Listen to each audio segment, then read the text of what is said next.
Hello students, I am again back with part 3 of chapter number 2, Weather and Climate. Student, I hope you all have seen part 1 and part 2 of this chapter. If not, do watch it. बच्चा content chapter का ऐसा है कि अगर आपने part 1 नहीं देखा तो पार्ट 2 में प्रॉब्लम आएगी, पार्ट 2 नहीं देखा तो पार्ट 3 आपके किसी भी काम का नहीं होगा, इसलिए तीनों पार्ट्स को देखना बहुत ज़रूरी है. Students, till here we have completed everything in part 2. We'll start part 3 with polar winds.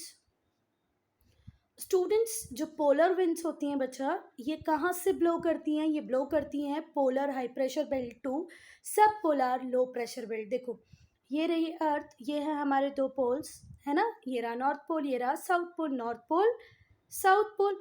अब बच्चा, ये जो पोलर विंड्स हैं ये पोल से ब्लो करना स्टार्ट करती हैं, चलना स्टार्ट करती हैं. कहाँ की तरफ चलती हैं बच्चा? ये सब पोलर लो प्रेशर बेल्ट की तरफ. कहाँ तक चलेंगी?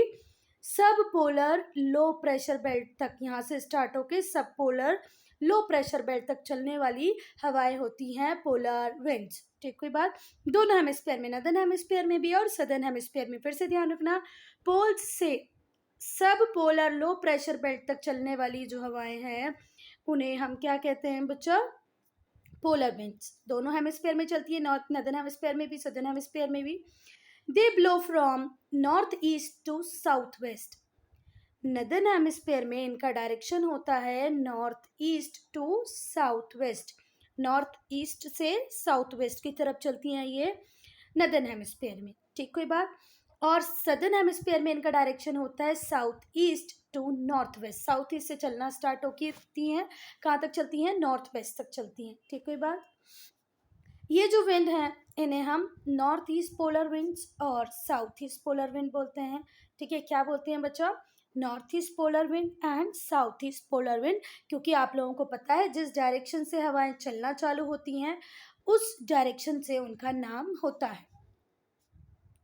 क्योंकि नदर्न हेमिस्फीयर में ये चलना कहाँ से चालू होती हैं बच्चा? नॉर्थ ईस्ट से, इसीलिए उनका नाम क्या रखा? North east polar wind. Southern hemisphere में कहाँ से चलना चालू होती हैं? साउथ वेस्ट से, साउथ ईस्ट से, तो इसका नाम क्या रखा? South east polar wind. ठीक, कोई बात? These winds are very cold and dry. ये हवाएं बहुत ज़्यादा ठंडी होती हैं. बच्चा, अगर कोई चीज़ पोलर रीजन से आ रही है तो वो कोल्ड तो होगी ना, इसमें कोई आश्चर्य करने की बात है ही नहीं. और ड्राई क्यों है? क्योंकि वाटर अवेलेबिलिटी ही नहीं है. जितना भी वाटर है वो किस फॉर्म में है? आइस फॉर्म में है, फ्रोजन फॉर्म में है, स्नो के फॉर्म में है. पूरा के पूरा पानी किस में कन्वर्टेड है? स्नो में कन्वर्टेड फॉर्म, मतलब बर्फ के फॉर्म में है, तो वहाँ पर ड्राई होगा. ठीक, कोई बात? ड्राई रीजन है, कोल्ड रीजन है, तो ये हवाएं भी कैसी होंगी? ड्राई और कोल्ड. स्टूडेंट्स, अगर डायरेक्शन में कंफ्यूजन है तो ये देखो, ये होता है हमारा ईस्ट, ये ऊपर वाला पार्ट था नॉर्थ, ये था साउथ और ये था वेस्ट. तो देखो कहाँ से कहाँ की तरफ चल रही है, ऐसे चलती दिख रही है ना ये आपको, सब पोलर लो की तरफ आती हुई ये हवाएं दिख रही होंगी, है ना. तो इनका ओरिजिन कहीं नॉर्थ और ईस्ट में है और जा किसकी तरफ रही हैं ये बेटा? किसकी तरफ आ रही है? ये साउथ की तरफ. और किस तरीके से इनका एंगल है? वेस्ट की तरफ. तो ये साउथ वेस्ट में आती हुई हैं. अगर हम इसके ही साउथ पोल को देखें तो देखो साउथ पोल में कैसे है, ये कहाँ से चल रही हैं? ये पोलर रीजन से चल रही हैं. किसकी तरफ जा रही हैं? सब पोलर लो की तरफ जा रही हैं. तो इनका ओरिजिन देखो, ये है ईस्ट डायरेक्शन और ये है वेस्ट. तो ईस्ट, साउथ ईस्ट से इनका ओरिजिन दिख रहा है ना, ये साउथ और ये ईस्ट, इधर से ओरिजिन दिख रहा है. और जाती हुई कहाँ दिख रही है? ये वेस्ट की तरफ जाती हुई दिख रही हैं और नॉर्थ की तरफ. तो नॉर्थ वेस्ट की तरफ जाती हैं पोलर विंड सदर्न हेमिस्फीयर में. ठीक, कोई बात? ओरिजिन कहाँ से है? साउथ ईस्ट से, जा कहाँ रही है? नॉर्थ वेस्ट में. ठीक, कोई बात? Now periodic winds. अब बेटा, पीरियोडिक विंड्स कौन सी विंड्स होती हैं? कुछ विंड्स में ये टेंडेंसी होती है, उनकी आदत होती है कि वो अपनी डायरेक्शन को रिवर्स कर लेती हैं. एक पर्टिकुलर पीरियड में उनकी डायरेक्शन ये होगी तो दूसरे पीरियड में इनकी डायरेक्शन ये होगी. ये एक डेफिनेट डायरेक्शन में ही ब्लो करती हैं during a particular period of the year. एक particular period of the year में ये एक डेफिनेट डायरेक्शन में ही ब्लो करेंगी, चलेंगी. ऐसी विंड्स को हम पीरियोडिक विंड्स बोलते हैं. वो विंड्स जो अपनी डायरेक्शन चेंज कर दें अकॉर्डिंग टू टाइम, ऐसी विंड्स को हम पीरियोडिक विंड्स बोलते हैं. इनके चलने का एक डेफिनेट डायरेक्शन होता है एक पर्टिकुलर पीरियड में. ईयर के एक पर्टिकुलर पार्ट में इनका डायरेक्शन कुछ और होगा और दूसरे ईयर के पार्ट में इनका डायरेक्शन कुछ और होगा। ऐसी विंड्स को हम क्या बोलते हैं बच्चा? Periodic winds. And these they are caused due to unequal heating and cooling of the earth surface। और ये अपनी डायरेक्शन क्यों चेंज करती रहती हैं बच्चा?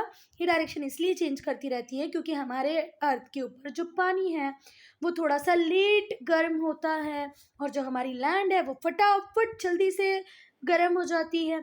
तो ये जो डिफरेंस है इनके हीटिंग और कूलिंग पैटर्न में, इसकी वजह से ये जो पीरियोडिक विंड चलती हैं। Main type of periodic winds are monsoon winds and sea breeze and land breeze. तो बच्चा किस कैटेगरी में डालेंगे हम लैंड ब्रीज, सी ब्रीज और मॉनसून विंड को? पीरियोडिक विंड्स की कैटेगरी में। अगर हम इंडिया की बात करें बच्चा, किसकी बात करें? इंडिया की बात करें तो इंडिया में जो मॉनसून विंड्स आती हैं वो किसके बाद आती हैं बच्चा? जब इंटेंस समर सीजन होता है उसके बाद यहाँ से जोर जोर से मॉनसून विंड्स हमारे इंडिया की तरफ आने लग जाती हैं। और जैसे ही ठंडियाँ स्टार्ट होती हैं, टेम्परेचर कम होने लगता है, ये विंड वापस से जाने लग जाती हैं, जिसको हम रिट्रीटिंग मॉनसून भी बोलते हैं। ठीक हुई बात? एक टाइम में विंड का डायरेक्शन ये था और दूसरे टाइम में विंड का डायरेक्शन अपोजिट था। और लैंड ब्रीज, सी ब्रीज की अगर हम बात करें कि दिन में क्या होता है बच्चा, जो वाटर होता है वो देरी से गर्म होता है और जो लैंड होती है वो जल्दी से गर्म हो जाती है। तो लैंड के ऊपर से जो एयर है जल्दी जल्दी गर्म होके किसकी तरफ चली जाएंगी? ऊपर की तरफ चली जाएंगी। अब यहाँ पर एक वैकेंसी, वैक्यूम क्रिएट हो जाएगा, तो यहाँ से हवाएं आएंगी इस वैकेंसी को फिल करने के लिए। तो कहाँ से चल रही हैं बच्चा? सी से चल रही हैं लैंड की तरफ। तो इन्हें क्या बोला बच्चा हमने? Sea breeze. ठीक, कोई बात।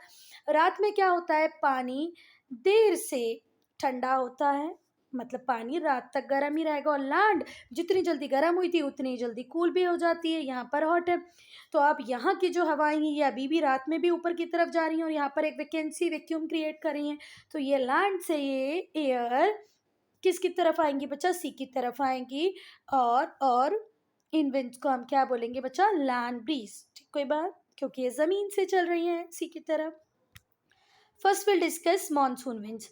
बच्चा ये जो मॉनसून विंड्स हैं ये इनका जो नाम है वो अरेबिक वर्ड मौसम से लिया गया है, जिसका मीन होता है सीजन। जितने भी ट्रॉपिकल एरियाज होते हैं यहाँ पर शार्प डिफरेंस होता है समर और विंटर टेम्परेचर में। हमारे इंडिया में गर्मियों में टेम्परेचर बहुत ज़्यादा हो जाता है और विंटर्स में टेम्परेचर रहता है कम। ठीक है, क्योंकि ये कॉन्टिनेंट के इंटीरियर पार्ट में है, इनके आसपास वाटर बॉडीज हैं। In tropical areas there is sharp difference in summer and winter temperature. Summer के टेम्परेचर, विंटर के टेम्परेचर में बहुत ज़्यादा डिफरेंस होता है between the interior of the continent and surrounding water bodies. ठीक है, कॉन्टिनेंट्स के टेम्परेचर को देख के सराउंडिंग वाटर बॉडी के टेम्परेचर को तो आप छोड़ ही दो, पर ट्रॉपिकल एरियाज में समर और विंटर दोनों का टेम्परेचर बहुत ज़्यादा हाई होता है। ठीक, कोई बात। चलो इसको भी इंडिया का एग्जाम्पल लेके समझते हैं बच्चा। तो यहाँ पर पानी पानी वाटर बॉडीज़ हैं। यहाँ पर है हमारे पास बे ऑफ बंगाल, यहाँ पर है हमारे पास अरेबियन सी, और यह रहा हमारे इंटीरियर पार्ट्स। बच्चा यहाँ के टेम्परेचर में और यहाँ के टेम्परेचर में बहुत ज़्यादा वेरिएशंस रहते हैं। आई बात समझ में? Thus the monsoon wind change their direction with the change of season. ये जो मॉनसून विंड है ये अपनी डायरेक्शन सीजन के चेंज होने से चेंज कर लेती हैं। गर्मियों में इनकी डायरेक्शन ऐसी होगी और ठंडियाँ आ जाएंगी तो इनकी डायरेक्शन वापस से ऐसी हो जाएगी। These winds are best developed over Indian subcontinent and adjoining areas। ये जो विंड है ये बेस्ट डेवलप होती हैं कहाँ पर डेवलप होती है बच्चा? हमारे इंडियन सब कॉन्टिनेंट में और एडजॉइनिंग एरियाज में। तो ये थी आपकी मॉनसून विंड। अब हम पढ़ेंगे सी breeze and land breeze. Sea breeze and land bridge. बच्चा जो सी ब्रीज और लैंड ब्रीज हैं ये एक नैरो स्ट्रिप है हमारे कोस्टल एरिया की। देखो ये रहा हमारा इंडिया का ये जो पार्ट है ये यहाँ पर ये छोटा सा नैरो पार्ट है काय का? कोस्टल स्ट्रिप का। ये कोस्टल एरिया इंडिया का। ठीक, कोई बात। चलो ड्यूरिंग डे टाइम, दिन में क्या होता है बच्चा? Land is warmer than adjoining sea. जो हमारे इंडिया के आसपास में जो सी है उससे ये वाला जो लैंड एरिया होता है ये जल्दी गर्म हो जाता है। This lead to development of low pressure. और यहाँ पर क्या क्रिएट हो जाता है बच्चा? लो प्रेशर, क्योंकि हवाएं ऊपर की तरफ जाने लगी हैं। And thus the cooler wind from sea blow toward the land, और जो ठंडी ठंडी हवाएं होंगी सी से वो किसकी तरफ आएंगी, लैंड की तरफ आएंगी। इन विंड्स को हम क्या बोलते हैं, सी ब्रीज, क्योंकि ये कहाँ से आ रही है बच्चा, सी से, जहाँ से चल रही है वहाँ से इनका नाम होता है, तो ये विंड को हम सी ब्रीज बोलते हैं। पर रात में due to radiation land is cooler than the adjoining sea, अब रात में ये जो हमारी ज़मीन थी ये ज़्यादा जल्दी ठंडी होगी और ये पानी अभी तक गर्म है, तो इससे क्या होगा, यहाँ पे हवाएं ऊपर की तरफ जा रही हैं और लैंड से हवाएं विंड किसकी तरफ जाएंगी, सी की तरफ जाएंगी, इसे हम बोलेंगे लैंड ब्रीज। और लैंड ब्रीज क्यों बोल रहे हैं बच्चा, क्योंकि इनकी चलने की डायरेक्शन कहाँ से है, लैंड से। ठीक है बात। अब हम पढ़ेंगे local winds. Local winds in many parts of the world wind with special, हमारे दुनिया के पूरे वर्ल्ड के बहुत सारे पार्ट में कुछ स्पेशल टाइप की विंड्स होती हैं जो सिर्फ उस पर्टिकुलर एरिया में ही मिलेंगी, जो कि एक बहुत स्मॉल एरिया में चलती हैं। ये जो विंड होती हैं ये शॉर्ट टाइम के लिए होती हैं, ऐसी विंड्स को हम लोकल विंड बोलते हैं।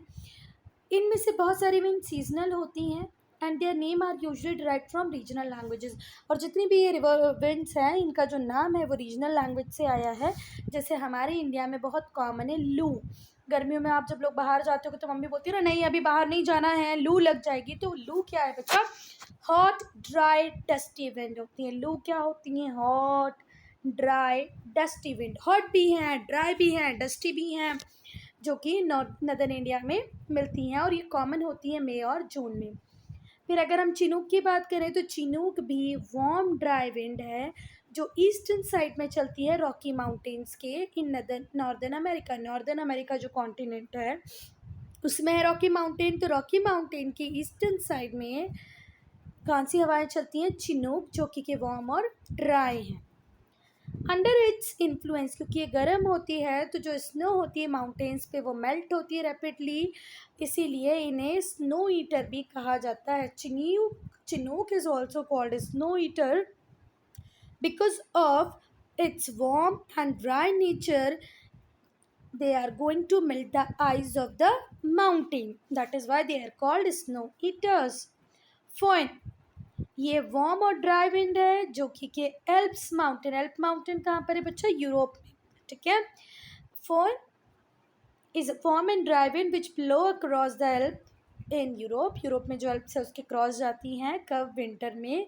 ये हेल्प करती हैं बच्चा फ्रांस के ग्रेप्स को राइपन करने में, पकाने में। तो जो फन है फन है ना, ये वार्म और ड्राई विंड है, ये एल्प माउंटेन को क्रॉस करती है यूरोप तक, मतलब ये क्रॉस करती है एल्प्स को यूरोप में। ये कब चलती है बच्चा, विंटर्स में, और ये किसको हेल्प करती है, फ्रांस के ग्रेप्स को पकने में, राइपन होने में। नाउ हर्मेटन, ये भी वार्म और ड्राई विंड है जो कि नॉर्थ वेस्ट अफ्रीका में चलती है। हर्मेटन कहाँ की है, अफ्रीका की है। ये रिलीफ देती है डैम्प हीट ऑफ द ट्रॉपिक्स, जहाँ पर भयंकर रूप से ट्रॉपिक्स में गर्मी पड़ रही होती है वहाँ पर ये वार्म और ड्राई विंड थोड़ा सा क्या देती है, रिलीफ देती है। नाउ ह्यूमिडिटी, अब ह्यूमिडिटी क्या होता है बच्चा, जब वाटर वेपर एयर में प्रेजेंट हो तो उसको क्या बोलते हैं हम, ह्यूमिडिटी। ठीक, कोई बात, the amount of water vapour present in the air is called humidity. फिर से बोला एक बार, the amount of water vapour in air is called humidity. ये क्लोजली रिलेट करती है एयर टेम्परेचर पे। जो ह्यूमिडिटी होती है उसको आप दो तरीके से एक्सप्रेस कर सकते हो, पहला है एब्सोल्यूट ह्यूमिडिटी और दूसरा है रिलेटिव ह्यूमिडिटी। अब हम देखेंगे एब्सोल्यूट ह्यूमिडिटी क्या होता है, the actual amount of water vapour present in air, air में किस अमाउंट में एक्चुअली वाटर वेपर प्रेजेंट है, इसे कहते हैं हम एब्सोल्यूट ह्यूमिडिटी। ये इक्वेटर के पास ज़्यादा होगा पर जैसे जैसे आप पोल्स पे जाओगे ये कम होता जाएगा, क्योंकि देखो पानी एवोपरेट होगा बच्चा, तो उसके लिए टेम्परेचर हाई चाहिए, जितना ज़्यादा हाई टेम्परेचर होगा पानी उतनी जल्दी एवोपरेट होगा। तो एक्चुअल में जितने ज़्यादा अमाउंट, जितना पानी जितना वाटर वेपर कहाँ पर प्रेजेंट होगा, एयर में प्रेजेंट होगा, उससे हम क्या कैलकुलेट करेंगे, absolute humidity. The actual amount of water vapour present in air is called absolute humidity. Absolute humidity कहाँ पर ज़्यादा होगी बच्चा, इक्वेटर पे ज़्यादा होगी, कहाँ पर कम होगी, पोल्स पे कम होगी। और ये किस यूनिट में मेजर की जाती है, ग्राम्स पर क्यूबिक मीटर। किस यूनिट में, ग्राम्स पर क्यूबिक मीटर। बेटा जहाँ पर पानी होगा, टेम्परेचर ज़्यादा होगा तो वो पानी भाप बन जाएगा, एवापोरेट होगा, और एवापोरेट होगा तो किस में मिल जाएगा? एयर में मिल जाएगा। तो इक्वेटर के पास पानी बहुत जल्दी जल्दी एवापोरेट होता है और एयर में मिलता है। इसी वजह से इक्वेटर पे एब्सोल्यूट ह्यूमिडिटी बहुत ज़्यादा हाई होती है और पोल्स पर कम होती है। इसको किस में मेजर किया जाता है? ग्राम्स पर क्यूबिक मीटर में।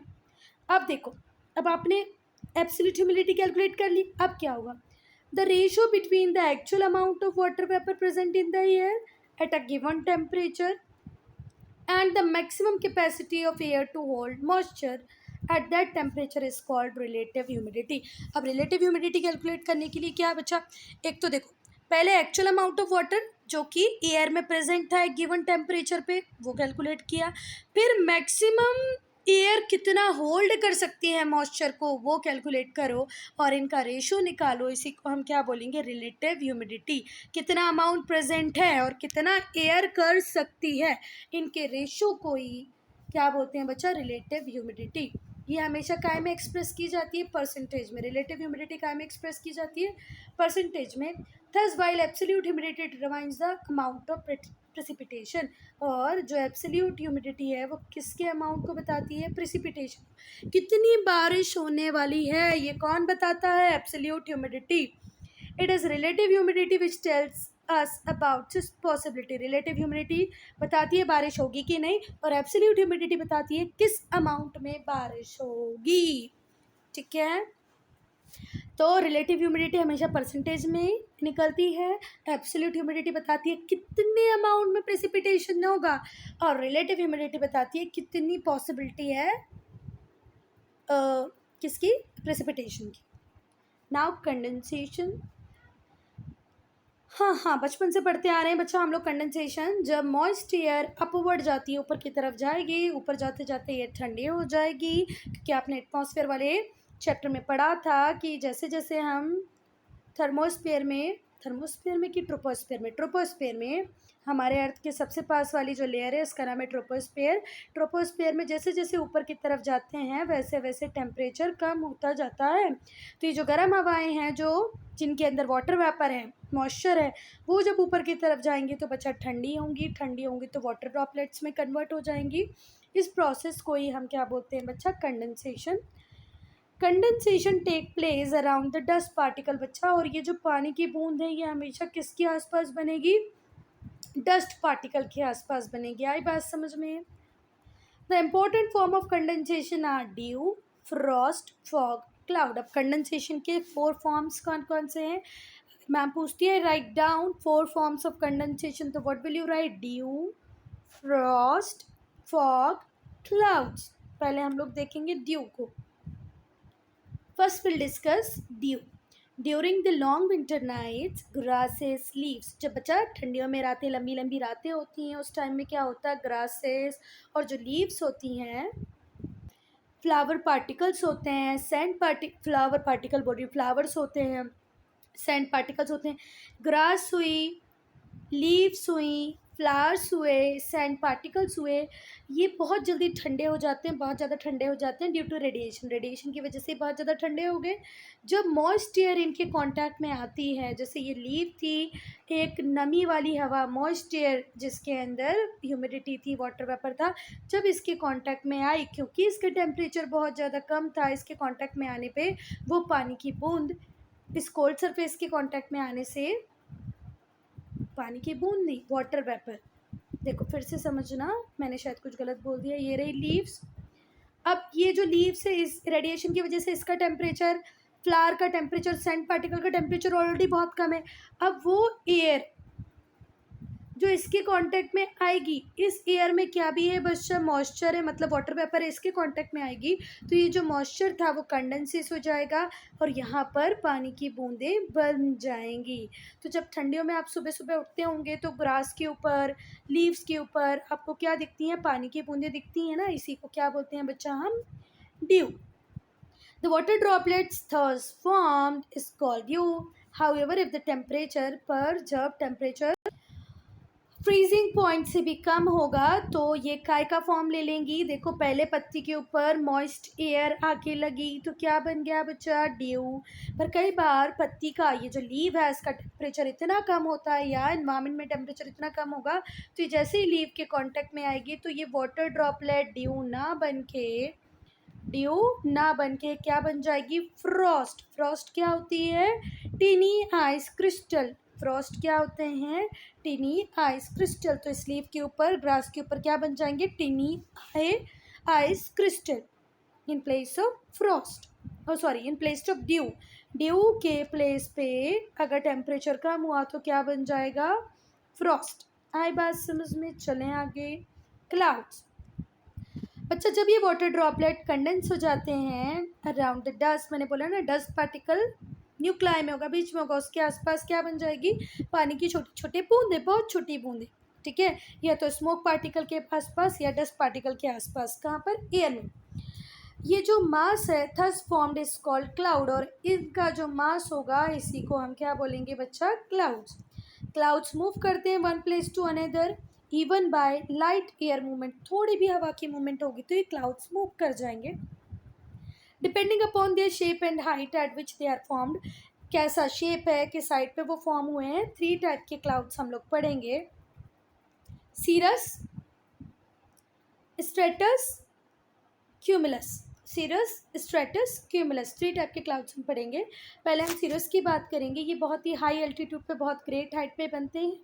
इनकी जो अपीयरेंस होती है वो हेयर लाइक होती है, हेयर लाइक अपीयरेंस होती है।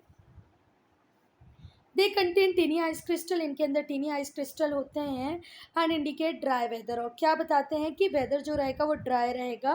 दे reflect brilliant colours during sunshine और सनसेट।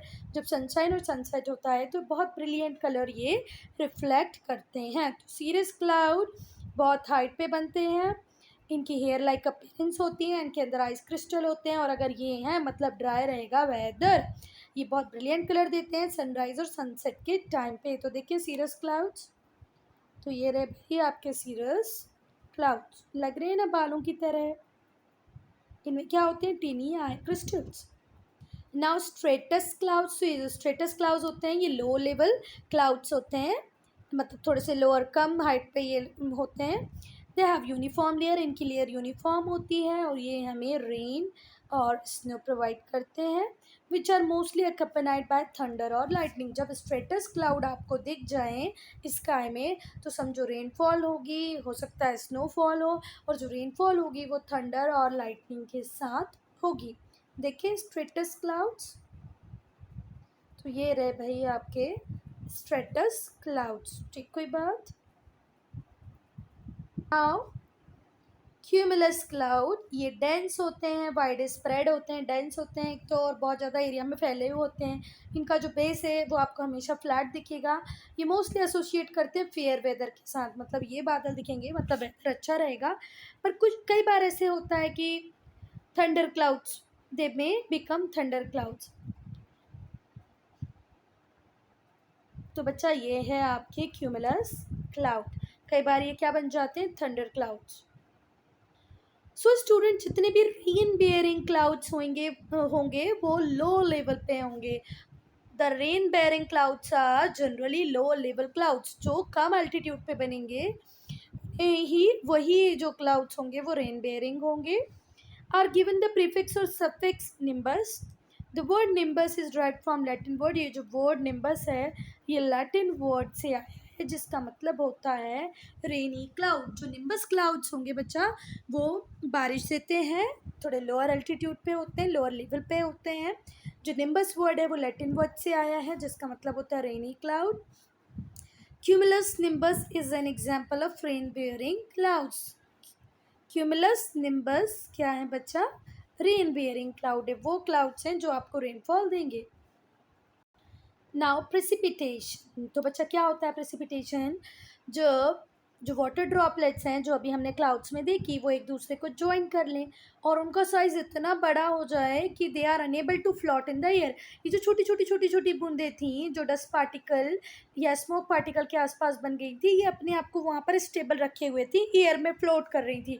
कभी इस डायरेक्शन में फ्लोट कर रही हैं, कभी इस डायरेक्शन में फ्लोट कर रही हैं। पर एक टाइम के बाद ये ड्रॉपलेट एक दूसरे को ज्वाइन कर लेती हैं और एक बड़ी ड्रॉपलेट बना लेती हैं। और ये बड़ी जो ड्रॉपलेट होती है बच्चा, ये तब तक बड़ी होती जाएगी, मतलब तभी तक ये ऊपर रहेगी कि अब इतनी बड़ी हो गई है कि वहाँ पर इसका फ्लोट करना, तैरना, झूलना पॉसिबल नहीं है। ये फाइनली ज़मीन पे गिरेगी ही गिरेगी। Then they fall as water drops और फ्लैक्स ऑफ स्नो, क्योंकि अब ये आसमान में, मतलब जो हमारा ओपन स्काई है, विंड में, एयर में फ्लोट नहीं कर पा रही क्योंकि इसका साइज इतना बड़ा हो गया है, तो ये फॉल कर जाएगी। This process is called precipitation. और इसी प्रोसेस को हम क्या बोलते हैं बच्चा? प्रेसिपिटेशन।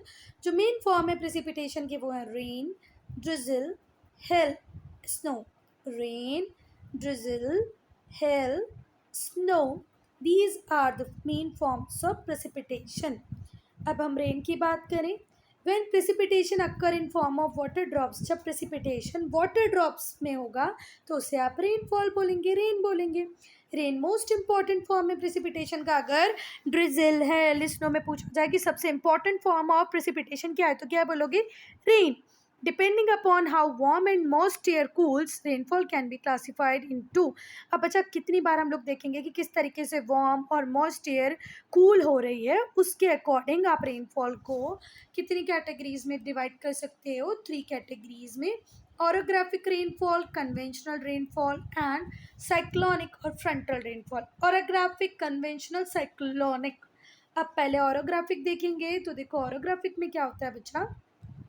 हमारे इंडिया में जो हमारे वेस्टर्न घाट्स हैं उनको ऑरोग्राफिक रेनफॉल मिलती है। ये वाले रीजन को ऑरोग्राफिक रेनफॉल मिलती है। कैसे? देखो यहाँ पर वेस्टर्न घाट्स है और यहाँ पर कोस्टल एरिया, ये रहा आपका कोस्टल एरिया और ये रहे आपके वेस्टर्न घाट्स। ये मानसूनी हवाएं अरेबियन सी से बहुत सारा पानी लेके अंदर की तरफ जाने की कोशिश कर रही हैं। अब यहाँ पर इनको क्या मिल रहे हैं बेटा? बैरियर, माउंटेन मिल रहे हैं। माउंटेन मिल रहे हैं तो ये माउंटेन को क्रॉस करने के लिए ऊपर की तरफ जा रही हैं। आप लोगों को भी पता है जैसे जैसे हम हाइट पे जाते हैं टेम्परेचर कम होता जाता है, तो ये हाइट पे पहुँच रही हैं माउंटेन क्रॉस करने के लिए, तो टेम्परेचर होता जा रहा है कम। अरेबियन सी से इन्होंने लिया है बहुत सारा पानी मॉइस्चर के फॉर्म में। अब धीरे धीरे धीरे जैसे ही ऊपर की तरफ जाएंगी माउंटेन क्रॉस करने के लिए, इनका टेम्परेचर होगा कम और ये जो वाटर वेपर था ये काय में कन्वर्ट हो जाएगा बच्चा? कंडेंसेशन हो जाएगा और वाटर में कन्वर्ट हो जाएगा और यहीं पर झमाझम बारिश, बहुत सारी बारिश हो जाएगी।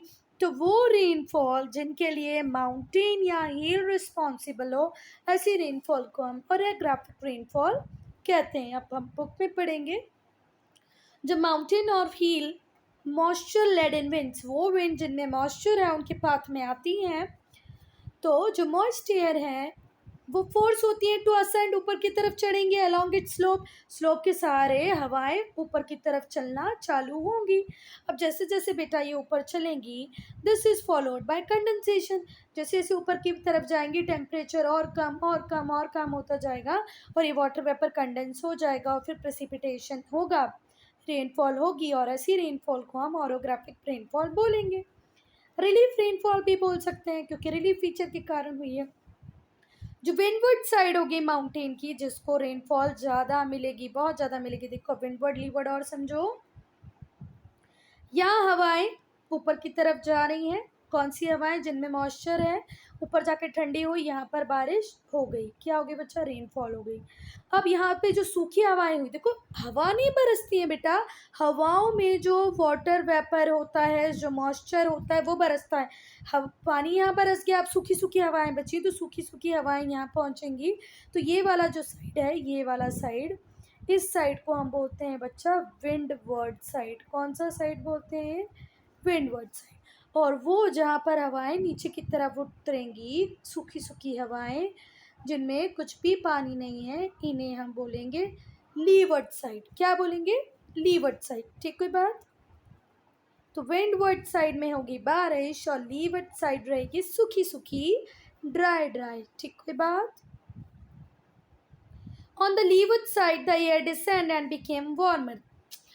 देखो यहाँ से हवा चढ़ रही थी तो ऊपर जाते जाते ठंडी हो रही थी बेटा। यहाँ हवा उतरेंगी, डिसेंड करेंगी, उतरेंगी तो फिर धीरे धीरे धीरे ये जो ठंडी हवाएं ये क्या होने लग जाएंगी, warm. Thus leeward side get less rainfall, तो leeward side को बहुत कम रेनफॉल मिलती है, इसीलिए इस एरिया को हम रेन शेडो एरिया बोलते हैं। क्या बोलते हैं बच्चा, rain shadow area. Now come to conventional rainfall. When air comes in contact with hot surface, जब जो एयर है वो हॉट सरफेस के कांटेक्ट में आती है अर्थ के, तो वो गर्म हो जाती है, गर्म हो जाती है तो वो हो जाती है लाइट, ठंडी, ठंडी हो जाएगी तो वो किसकी तरफ जाएगी, ऊपर की तरफ जाएगी, है ना। Rises in the form of air circuit, यहाँ से भी हवाएं आई, यहाँ से भी हवाएं आई और ये गर्म हो गई यहाँ पर इक्वेटोरियल बेल्ट पे, क्योंकि बहुत ज़्यादा गर्म हो गई तो अब ये क्या कर जाएंगी, अपवर्ड राइज कर जाएंगी, ऊपर की तरफ जा रही हैं एयर सर्किट में, ठीक है। एक एयर सर्किट बना के ऊपर की तरफ जा रही है। जैसे ही जो वार्म एयर करंट है वो ऊपर की तरफ जाएगी अपर लेयर ऑफ एटमॉस्फेयर में, it expand and loss heat, वो धीरे धीरे करके फैल जाएगी और उसकी हीट खत्म हो जाएगी। इससे वहाँ पर क्या होगा, कंडेंसेशन, और कंडेंसेशन होगा तो क्यूमुलस क्लाउड बनेंगे। ये जो क्लाउड हैं ये हैवी रेनफॉल देंगे, accompanied by thunder and lightning, lightning और थंडर के साथ भारी बारिश होगी। ऐसी बारिश को हम क्या बोलते हैं बच्चा, conventional rainfall. It is experienced every day in equatorial region, equatorial region में ऐसी बारिश रोज़ होती है। ये रहा इक्वेटोरियल बेल्ट जहाँ पर बहुत तेज गर्मी होती है, तो जहाँ गर्मी होती है तो हवाएं गर्म होती हैं, ऊपर की तरफ जाती हैं, ठंडी हवाएं यहाँ से इस वैकेंसी को फुलफिल करने के लिए आती हैं, फिर गर्म होती है, फिर ऊपर की तरफ जाती हैं। ये जो गर्म हवाएं ऊपर की तरफ जा रही हैं, यहाँ पर बहुत सारा पानी भी है तो मॉइस्चर कंटेंट को लेके ऊपर की तरफ जाएंगी, ट्रोपोपॉज तक पहुँचेंगी, वहाँ पर ये ठंडी हो जाएंगी, ठंडी हो जाएंगी तो इस रीजन को दे देंगी बारिश, और जो सूखी सूखी हवाएं ये 30 डिग्री पे वापस से गिर के अपनी जगह पर वापस आ जाएंगी, और इक्वेटोरियल बेल्ट पे क्या होगी, बारिश with thunder with lightning. Equatorial belt वो बेल्ट है बच्चा जहाँ दिन में 4 बजे के करीब रोज ही बारिश होती है, accompanied by thunder and lightning, and this rainfall is called conventional rainfall, क्योंकि कन्वेंशनल करंट के कारण हो रही है। नाउ साइक्लोनिक रेनफॉल, बच्चा जो साइक्लोनिक रेनफॉल है वो जनरली एसोसिएट करती है किसके साथ, साइक्लोन के साथ, ठीक है। कहाँ पर, ट्रॉपिकल रीजन में। साइक्लोन कहाँ पर आएंगे, ट्रॉपिकल रीजन में, और ट्रॉपिकल रीजन में साइक्लोन के साथ जो बारिश आएगी उसे ही हम क्या बोलेंगे, cyclonic rainfall. And with depressions in the temperate regions, ये जो ट्रॉपिकल साइक्लोन होंगे बच्चा, जो विंड होगी वो ब्लो होगी ऑल डायरेक्शन में, सारी डायरेक्शन में विंड ब्लो हो रही है। The centre of low pressure area, देखो सेंटर में क्या है, लो प्रेशर एरिया है, आसपास हाई प्रेशर एरिया है। विंड डेवलप करती है कि spiral motion of great speed, great speed से विंड चलना चालू होती है। इससे क्या होता है, this causes the whirling air to rise up, गोल गोल गोल गोल होके हवाएं ऊपर की तरफ जाएंगी। If the air is moist, और अगर गलती से इनमें से कोई हवा मॉइस्ट होगी तो देन सडन अपलिफ्ट में, क्योंकि वो तेज़ी से ऊपर की तरफ जा रही है, ऊपर टेम्परेचर मिलेगा इसको कम, तो वहाँ पर होगा condensation of moisture and rainfall. This is called cyclonic rainfall. तो बच्चा अब हम लोग देखेंगे पहले ओरोग्राफिक रेनफॉल। तो ये रहे माउंटेन्स, माउंटेन्स पे ये जा रही है हमारी हवा, जाते जाते यहाँ पर बनेंगे क्लाउड, यहाँ होगी बारिश, थोड़ी बहुत बारिश यहाँ होगी, और बाकी ज़्यादा बारिश नहीं होगी। लीवर्ड साइड मतलब रेन शेडो एरिया होता है, इस एरिया में बारिश नहीं होगी, सारी बारिश इस एरिया में होगी, क्योंकि माउंटेन इसका रीज़न है, इसलिए हमने इसे क्या बोला, ओरोग्राफिक रेनफॉल। माउंटेन या हिल रीजन होंगे तो ओरोग्राफिक रेनफॉल होगी। अब देखो कंटिन्यू वार्म एयर राइज कर रही है, राइज कर रही है, यहाँ पर ठंडी हो रही है तो क्लाउड्स बना रही है, क्लाउड्स बना रही है तो क्लाउड्स बनने के बाद रेनफॉल होगी, ठीक हुई बात। इस रेनफॉल को हम क्या बोलते हैं, कन्वेंशनल रेनफॉल। नाउ अब बेटा जो ऊपर आपको साइक्लोनिक रेनफॉल समझ में नहीं आई वो यहाँ पर समझ में आएगी, ध्यान से सुनना है ना। ऊपर तो टेम्परेट डिप्रेशंस क्या हैं, क्या बता दिया मैम ने, कुछ समझ में नहीं आया, यहाँ से समझोगे। देखो टेम्परेट रीजन में क्या होता है बच्चा, जब वार्म एयर और कोल्ड एयर मासेस मीट करते हैं। टेम्परेट रीजन में गर्म हवाएं और ठंडी हवाएं दोनों मिलती हैं। जो लाइटर वार्म एयर होगी, जो गर्म हवाएं होती हैं वो हल्की हो जाती हैं बेटा, वार्म एयर लाइट हो जाती हैं। तो air mass overrides the cold air mass. यहाँ पर कोल्ड एयर मास होगा तो इसके ऊपर ही हमेशा क्या होगा, वार्म एयर मास। ठीक, कोई बात। अब इनकी जो बाउंड्री है, इस बाउंड्री को हम क्या बोलते हैं, इस बाउंड्री को हम बोलते हैं फ्रंट। क्या बोलते हैं, फ्रंट। आई बात समझ में। जब टेम्परेट रीजन में वार्म एयर कोल्ड एयर मिलेगी, क्योंकि वार्म एयर लाइटर है तो वो हमेशा थोड़ा सा अपवर्ड रहेगी, ऊपर की तरफ रहेगी, ओवरराइड करेगी। कोल्ड एयर डेंस होती हैं, हैवी होती हैं, तो वो नीचे की तरफ रहेंगी। और इन दोनों के बीच में जो बाउंड्री बनेगी वार्म एयर कोल्ड एयर के बीच में, उसे हम बोलते हैं फ्रंट। ठीक है बात। Condensation take place in the warm air mass and rainfall occurs along the path of cyclone. अब कंडेंसेशन होगा बेटा वार्म एयर का, क्योंकि वो ऊपर की तरफ चली गई है, नीचे ठंडी हवाएं आती जा रही हैं, तो जो ऊपर है ठंडा होके वो उन्होंने क्या बना लिया, कंडेंसेशन हो गया।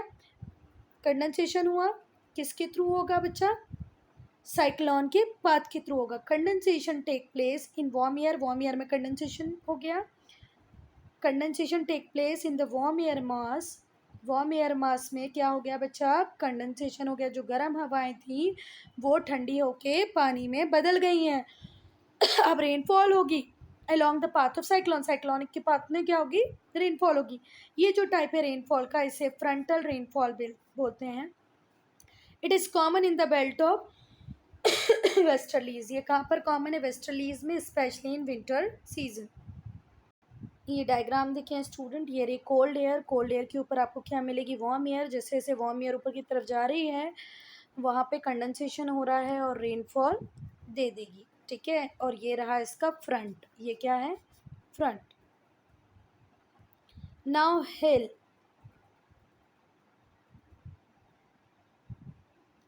When the upward moving air carries water droplets, जब ऊपर जाने वाली हवाओं के पास होंगे water droplet, moisture, to a much higher altitude they freeze. ज़्यादा ऊंचाई तक जाने पे बच्चा, ज़्यादा हाइट तक जाने में ये फ्रीज हो जाएंगे और आइस पैलेट्स बना लेंगे। क्या बन जाएंगे बच्चा, आइस पैलेट बन जाएंगे, फ्रीज हो जाएंगे। जब ये आइस पैलेट ज़मीन पर गिरेंगे, ज़मीन पर नहीं आए अभी, नीचे की तरफ आए, तो जो गर्म हवाएं थी वो उनको वापस से ऊपर पहुंचा देगी। A layer of frozen water is added around the ice pellet. और फिर ये आइस पैलेट के आसपास फ्रोजन वाटर की एक लेयर इकट्ठी होती जाएगी। बेटा ये कब तक होता जाएगा, जब तक ये इतना भारी ना हो जाए। फिर ये नीचे की तरफ आएंगे, नीचे की तरफ मतलब अर्थ तक नहीं पहुंचेंगे, यहाँ तक पहुंचेंगे, फिर गर्म हवाएं इनको ऊपर की तरफ पहुंचा देंगी। ये जो आइस पैलेट है ये धीरे धीरे करके साइज में बहुत ज़्यादा बड़े होते जाएंगे। When the upward air current can not hold, फिर अपवर्ड जो एयर करंट है वो इन्हें होल्ड नहीं कर पाएगा, तो ये बरस जाएंगे। They fall as hail stone, और ये किस तरीके से गिरेंगे, हेल स्टोन की तरह गिरेंगे। ठीक है। Snow. When air temperature is below freezing point, जब हवाओं का टेम्परेचर बच्चा फ्रीजिंग पॉइंट से भी बहुत कम हो जाएगा, 0 डिग्री फ्रीजिंग पॉइंट है उससे भी कम होगा, तो जो वाटर वेपर क्लाउड में प्रेजेंट है वो कंडेंसेशन का फॉर्म, कंडेंस हो जाएगी, पानी बन जाएगी, to form tiny ice crystal. फिर क्या बना लेगी, टिनी आइस क्रिस्टल। ठीक है। जो वाटर वेपर प्रेजेंट थी क्लाउड्स में वो कंडेंस हुई, पहले पानी बनी, पानी बनने के बाद उसने काय का फॉर्म ले लिया बच्चा, आइस क्रिस्टल का फॉर्म ले लिया, जिसे हम स्नो बोलते हैं। ये जो आइस क्रिस्टल हैं ये एक दूसरे को ज्वाइन करेंगे और फ्लैग ऑफ स्नो बना लेंगे, flags of snow. When these snow flags fall it is called snowfall. जैसे ये स्नो फ्लैक्स गिरेंगे इसी को हम क्या बोलते हैं बच्चा, snowfall. When snow and rain fall together is called slit. जब बारिश भी हो रही हो और स्नोफॉल भी हो रहा हो तो इसे हम क्या बोलते हैं, slit. So student, I am ending this video here only. If you have any doubt, any problem, to write in comment section.